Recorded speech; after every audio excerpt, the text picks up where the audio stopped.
Hello everyone, Pete and Grada here from the Purple House 4th in northwest Tasmania.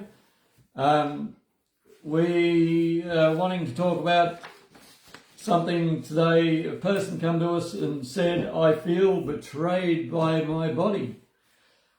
And that's a big statement. It's a fairly big statement. She'd been having lots of different symptoms, and she'd been to doctors and tried to get answers, but it was as if nothing much was wrong with her. And quite often that's what we find with people. They try to find answers, and all the tests are coming back normal and everything. And yeah, she was having allergies, she had skin problems, heaps of different things. And she was on a lot of medication as well. Loss of appetite, headaches. And it was as if her body was full of toxins, which it probably was, because when we had a look at her blood under the microscope, it revealed signs of toxins from parasites. And they are opportunistic little beggars that live on and in their host and live from the stuff that we're meant to be getting, and then they pass their waste out into our intestines or that goes into our bloodstream. So it's hard to detect. Medical tests often don't pick them up, and if they do, often they don't. They might have something for them, but they can hide in lots of little pockets in the bowel. We're talking about worms, by the way. So because in the past, when we talk about parasites, people don't understand what parasites is. Not everyone. We talk about intestinal worms. Intestinal worms. And we pick them up everywhere. We've actually read an article suggesting that we give our pets more parasites or worms than they ever give us. But we pick them up from surfaces, and if we're stressed, we don't produce hydrochloric acid properly in our stomach. And that stomach acid is meant to kill everything that goes into our stomach before it goes through and takes up residence in our gut. And if we are on the run when we have a meal, if we are racing around, if we don't sit down and settle for a while before we have our meal, we probably won't produce enough hydrochloric acid. And if there's something on that food that really needs to be dead rather than still living, it'll go through. It won't be killed. And then, they start producing eggs and whatever, and we end up with worms and parasites. I looked after a woman when I was nursing in the first year as an RN on medical ward. She came in with really bad abdominal pain, and she was hospitalised by it. And normally when someone is admitted into hospital, we get them to do a urine, we check a urinalysis, do their blood pressures, pulses and things, and I gave her a pan to offer me urine so I could test it, and I come back to collect it, and it was full of worms. Don't listen to the story while you're having lunch. Not when you're having lunch, sorry. and that was in Tasmania. So we think intestinal parasites happen in Africa or Asia, but that was in Australia back in the 80s. 86. So it was a long time ago, and we've been travelling the world many times since then, most people, and it's they want to live in a host, and they find our intestines nice happy place to live in. Okay, so in a minute we're going to tell you what you can do about it. So it's not all bad news. Just to condense Peter's story, in today's world, 99% of humans have parasites. It would be safe to say that.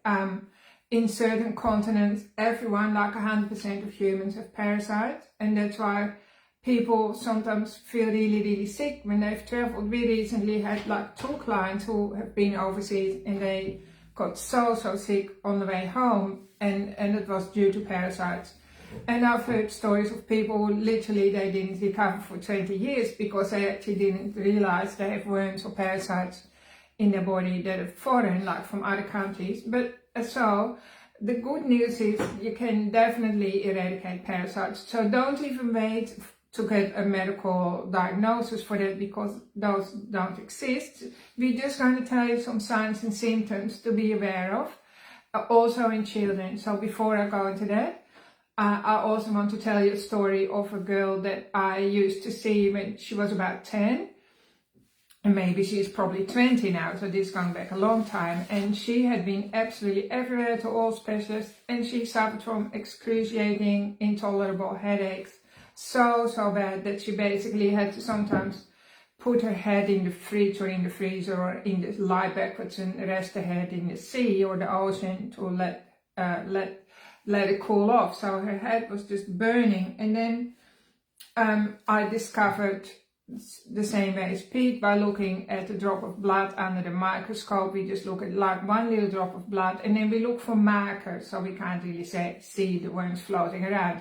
We look for evidence of worms, and that's what we saw. And then we suggested what she could take at the time, and honestly within a month her headaches were gone, completely gone. But she actually missed out on 6 years of her life from chronic headaches. And I ran into the mum a few years after that, and her daughter was still absolutely fine and doing well. Besides, she had the answer, so she could treat her again at home for parasites and worms. Because what happens in our body is the parasites, they eat our food or they eat us, and they excrete stuff in the bloodstream that we become allergic to sometimes, and that creates the itches, the teeth grinding, allergies to things. Allergies and headaches, excruciating belly aches. Yeah, we had a client once, and she absolutely loved traveling. Her whole life was all about traveling. This is also maybe 10 years ago. And she had to stop traveling because she would just get incredible, the urge to poo. And then she couldn't find a public toilet. So her worst experience was in London, I think, when she was somewhere in the city, going on a tour. And she actually soiled her pants, in a violent way, not a little bit at a time, and just came out. And that the same reason, it was her body's way of trying to get rid of the worms. Trying to expel the worms. So that story had a happy ending as well. She got her health back, and she was able to travel again as well. But I mean, it's very emotionally traumatizing. Yeah. Some of the more common things that you might experience, or people might experience, are anal itching, or even itchy around the nose. Yeah, people always going like this, or like that, or especially when they are talking. I'm doing it now, but conversation, they're going like that. Grinding their teeth, bad breath, sugar addictions, itchy bottom. If your child has an itchy bottom, and then you can look at night, and then you often see the worms, they come out at night. A couple of our kids were always more prone than the others to picking up parasites, or that's what we assume. But they'd go listless and lifeless, and lost their energy. They lose their energy. Dark, what do you call it? Circles and under the eyes. Grada and I'd say to one another, time to deworm them again. Exactly. and they'd pick up straight away. Yeah, they'd be better the next day. So always having a low grade temperature, that can be another sign. Twitching, squinting, facial twitches, blotchy rashes, any kind of skin rash that doesn't make sense. Absolutely, always first thing you have to suspect parasites. Because they produce a lot of toxins that our livers then have to get rid of. And if our livers are struggling, the body puts the toxins towards the skin, and then the skin suffers. And then things like being sensitive to light, or when you have a child and it's always wanting to eat dirt, that by the way can be mean the child is mineral deficient, but a lot of the time they also have worms. Sometimes they can be extra hungry, sometimes they've lost their appetite. Yeah, that could be both. It varies a bit.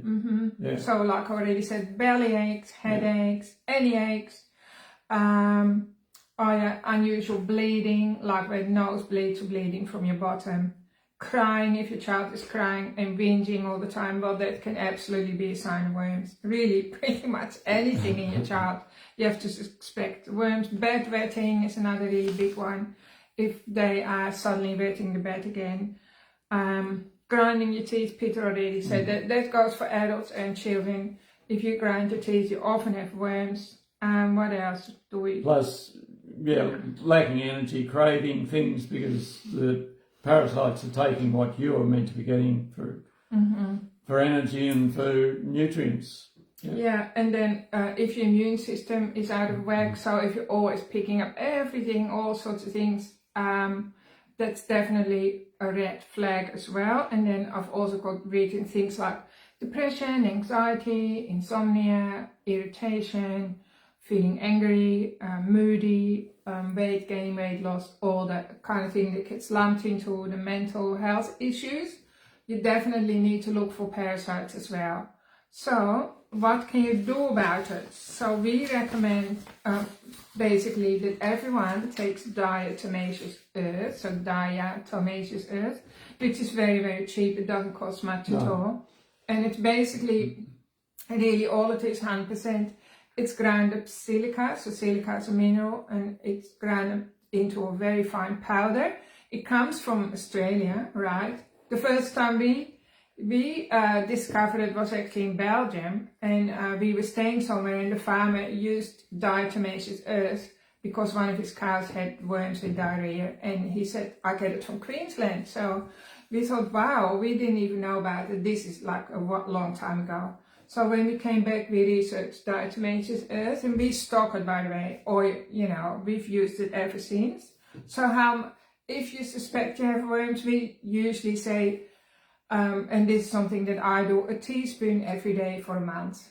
In water, you drink lots of water with it, of course. Because it'll only kill the live worms, it doesn't kill the eggs. So.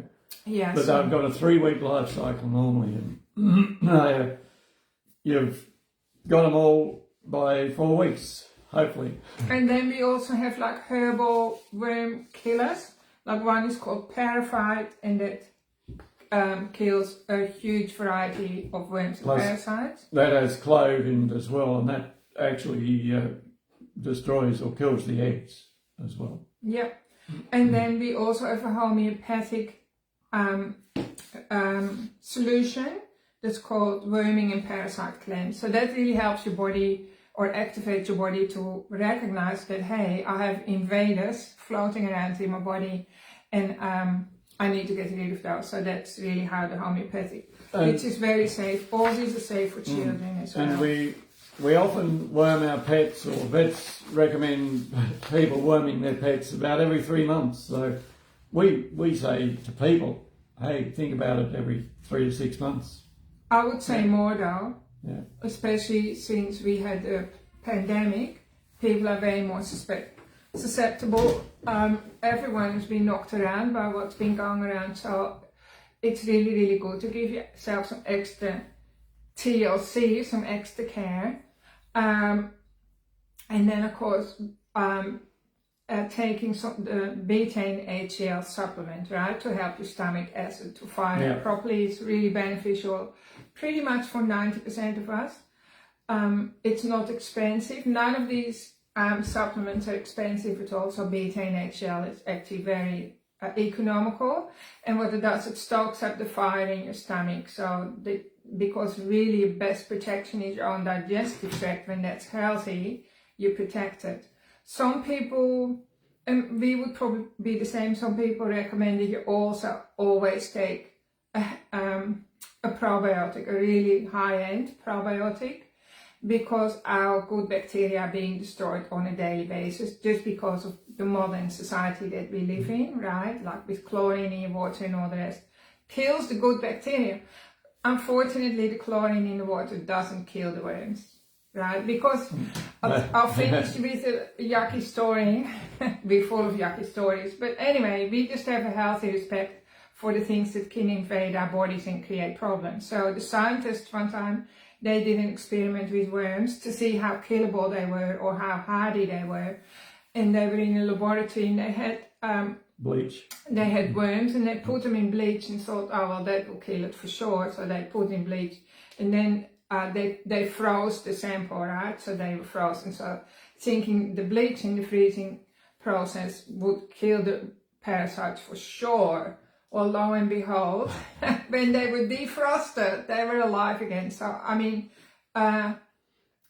worms want to live as much as you do. They're not going to be killed very easily. So it's something that you need to be very diligent about. And anyway, I've got way more stories, but I better stop now. You get the drift, okay? So the article will be attached to this. Or you can email us if you have any questions, if you think you have worms, or booking for a session with us. We can take a look under a microscope to see what's really going on. And it's non-invasive, you just need one little drop.